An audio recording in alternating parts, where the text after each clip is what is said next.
Hello மக்களே! கார்த்தி தீபா செம இன்ட்ரெஸ்டிங்கா போயிட்டுருக்கு.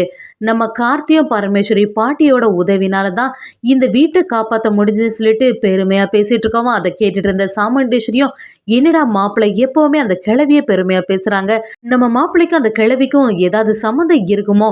சந்திராவும் மாயாவும் சொன்ன மாதிரி அந்த ராஜசேதுவோட பேரன் இவங்க தானா இருக்கும்னு சொல்லிட்டு சாமுண்டீஸ்வரிக்கு கொஞ்சம் டவுட் வந்துடுதுன்னு சொல்லலாம். இது எல்லாம் சரி பண்ணணும்னா அந்த டிடெக்டிவ பார்த்தா தான் நம்மளால முடியும்னு சொல்லிட்டு அவங்க கிட்டயே போய் எல்லா விஷயத்தையும் சொல்லவும், அந்த டிடெக்டிவ் ஒரு வழியாட்டு நம்ம கார்த்தி பத்தின எல்லா உண்மைகளும் கண்டுபிடிக்கிறாங்கன்னே சொல்லலாம். இன்னொரு சைடு பார்த்தீங்கன்னா, நம்ம ரேவதியும் கார்த்திகிட்ட ரொம்ப அன்பா பேசிட்டு இருக்காங்க. என்னதான் நம்ம ரேவதி அன்பா பேசினாலும் கார்த்திக்கு அது பிடிக்கவே மாட்டேங்குது. அவங்க மனசுக்குள்ள என்ன தீபா இருக்காங்களோ என்னவோ, எப்பவும் நம்ம ரேவதி அவங்க பக்கத்துல நெருங்கி வரும்போதெல்லாம் கார்த்தி அவங்கள தடுத்து நிறுத்துறாங்க. ஒரு கட்டத்துல கார்த்தி ரேவதி கிட்ட நீ பண்றது எல்லாமே இரிட்டேட்டிங்கா இருக்குன்னு சொல்லவும், அத கேட்ட ரேவதியும் நீ என்ன பார்த்து இப்படியெல்லாம் சொல்லுவியா அப்படின்னு ரொம்பவே ஃபீல் பண்ண ஆரம்பிக்கிறாங்க. வீடியோக்குள்ள போறதுக்கு முன்னாடி நம்ம சேனலுக்கு ஒரு லைக் அண்ட் சப்ஸ்கிரைப் பண்ணுங்க மக்களே. அப்படியே பக்கத்துல இருக்க பெல் ஐக்கானையும் கிளிக் பண்ணிருங்க. அப்பதான் நான் போடுற வீடியோ எல்லாம் உங்களுக்கு நோட்டிபிகேஷனா வரும். நம்ம சாமுண்டேஸ்வரியும் வீடு எப்படியோ நம்ம பக்கமா வந்துச்சு.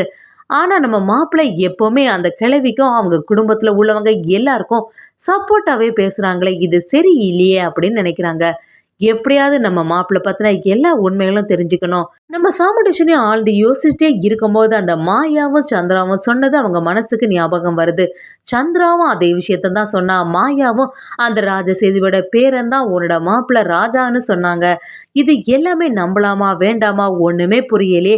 நம்ம மாப்பிள்ளை கண்டிப்பா நம்மளை ஏமாத்த மாட்டாங்க அப்படின்னு சொல்லிட்டு நம்பிக்கையா இருக்காங்க.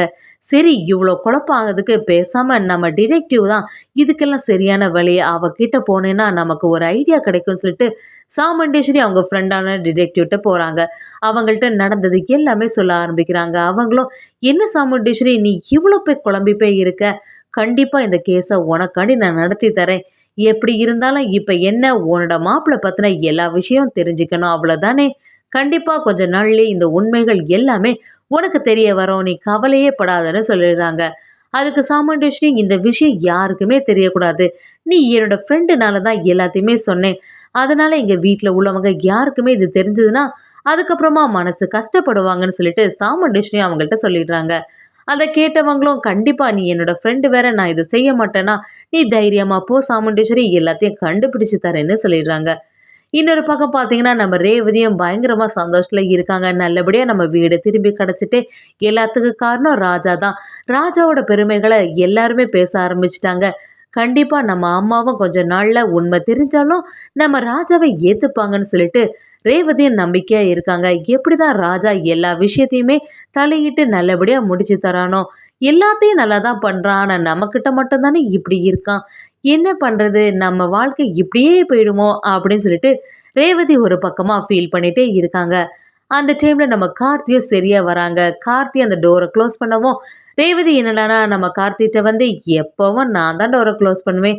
இப்ப என்ன புதுசா நீ ஏன் க்ளோஸ் பண்ணிட்ட? அப்படின்னு சொல்லவும், நம்ம கார்த்தியும் நீ என்ன பேசுறன்னு எனக்கு புரியவே இல்ல. எப்பவும் இந்த மாதிரி பேசிட்டே இருக்காத. இது எல்லாம் சரியே இல்ல. உன்னோட வேலைய பார்த்துட்டு போக வேண்டியதானே! அப்படிங்கிற மாரி சொல்றாங்க. அத கேட்ட ரேவதியும், "என்ன உன்கிட்ட பேசாம வேற யார்கிட்ட நான் பேசப் போறேன்?" அப்படின்னு சொல்லிட்டு ரொம்ப ரொமான்டிக்கா பேச ஆரம்பிக்கவும், அத கேட்ட எரிச்சலான கார்த்தியும் ஒரு கட்டத்துல, "நீ பேசுறது எல்லாமே இரிட்டேட்டிங்கா இருக்கு. கொஞ்ச நேரம் இந்த மாதிரி பேசாம இருப்பியா? இப்படியெல்லாம் என்கிட்ட பண்ணாத.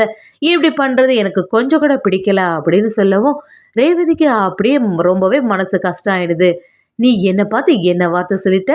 நான் இரிட்டேட் பண்றேனா உன்ன? இப்படியெல்லாம் சொல்ல உனக்கு எப்படி மனசு வருது?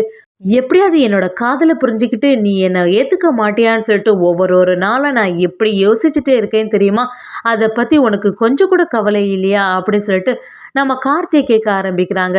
கார்த்திக்கும் கொஞ்சம் மனசு கஷ்டம் ஆயிடுது. ரேவதிய நம்ம இந்த மாரி பேசிட்டோமே அப்படின்னு சொல்லிட்டு ஃபீல் பண்ண ஆரம்பிக்கிறாங்க. ரேவதி அவங்களோட கஷ்டங்கள் எல்லாத்தையுமே சொல்ல ஆரம்பிக்கிறாங்க. அப்படியே புலம்பி தள்ளுறாங்க. "என்ன கார்த்தி நீ என்ன பத்தி என்னதான் நினைச்சிட்டு இருக்க? இப்படியெல்லாம் பேசுறியே! இதெல்லாம் சரியே இல்ல.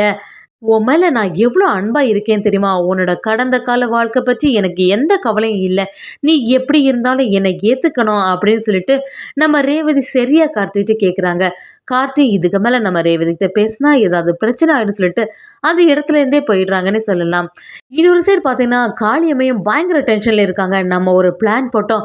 அது நடக்கவே இல்லையே! எப்படியாவது சிவனாண்டிகிட்ட இந்த வீட வாங்கி குடுத்துடலான்னு பார்த்தா, எல்லாம் அந்த கார்த்தி கடைசி நேரத்துல அந்த 2 ஆட்கள கண்டுபிடிச்சு, சாமுண்டீஸ்வரிக்கு முன்னாடி நிக்க வச்சுட்டானே! எப்படிதான் இவனால இதெல்லாம் முடியுதோ? நான் வேற அந்த கார்த்திய சரியா எடை போடல. குறைச்சு மதிப்பிட்டுட்டேன். அவன் இப்படியெல்லாம் ஒரு வேலை செய்வான்னு நான் நினைக்கவே இல்ல. அப்படின்னு சொல்லிட்டு ரொம்பவே வருத்தப்படுறாங்க. அதே சமயத்துல முத்துவேலும் சிவனாண்டியும் நம்ம காளியம்மை கிட்ட வந்து, "நீங்க சொல்றது எல்லாமே சரிதான் சித்தி. நானும் இப்படியெல்லாம் நடக்கும்னு கொஞ்சம் கூட எதிர்பார்க்கல. எல்லாமே நல்லா தான் நடந்தது. அந்த சாமுண்டீஸ்வரியும் வீட்டை விட்டு வெளியில வந்து கேட்டு கதவை கூட பூட்டிட்டோம். ஆனா கடைசி நேரத்துல இந்த கார்த்தி எல்லாத்தையும் சொதப்பிட்டான்" அப்படின்னு சொல்லவும், நம்ம சந்திராவும் ஃபோன்ல சிவனாண்டிகிட்ட அப்படியே புலம்பி தள்ளுறாங்க. "நான் உங்க கூட சேர்ந்து இந்த வீட்ல நல்லபடியா வாழலான்னு பார்த்தேன்.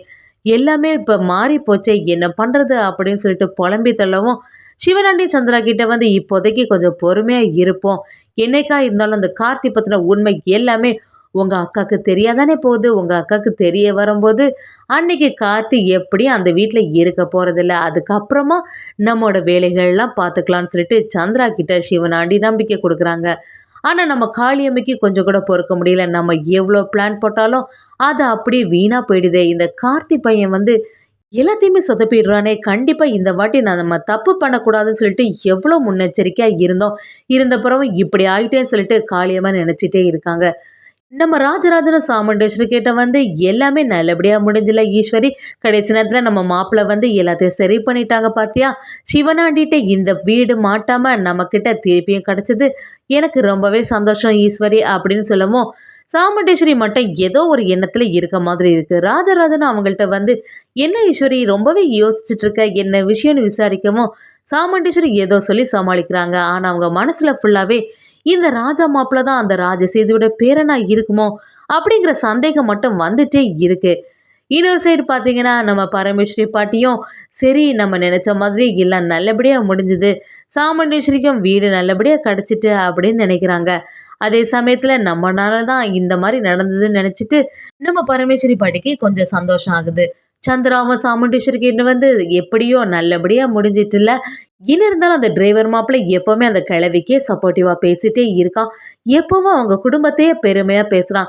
எத்தனை வாட்டி தான் உன்கிட்ட சொன்னாலும் புரியவே மாட்டேங்குது மாரி நம்ம சாமுண்டீஸ்வரியை இன்னும் கொஞ்சம் உசுப்பேத்தி விட்டுட்டே இருக்காங்க. நம்ம சாமுண்டீஸ்வரிக்கு இன்னும் குழப்பம் அதிகமாகவும் அந்த டிடெக்டிவ்ல கேட்குறாங்க. ஒரு வழியா அந்த டிடெக்டிவும் ஒழுங்கா நம்ம கார்த்தி பத்தின டீட்டெயில்ஸ் எல்லாம் கலெக்ட் பண்ணிட்டாங்கன்னே சொல்லலாம். இருந்தாலும் நேரடியா நீங்க வாங்க சாமுண்டேஸ்வரி உங்ககிட்ட எல்லா உண்மைகளும் சொல்றேன்னு சொல்லவும், நம்ம சாமுண்டேஸ்வரி அந்த இடத்துக்கே போகலாமா அப்படின்னு நினைச்சிட்டு இருக்காங்க.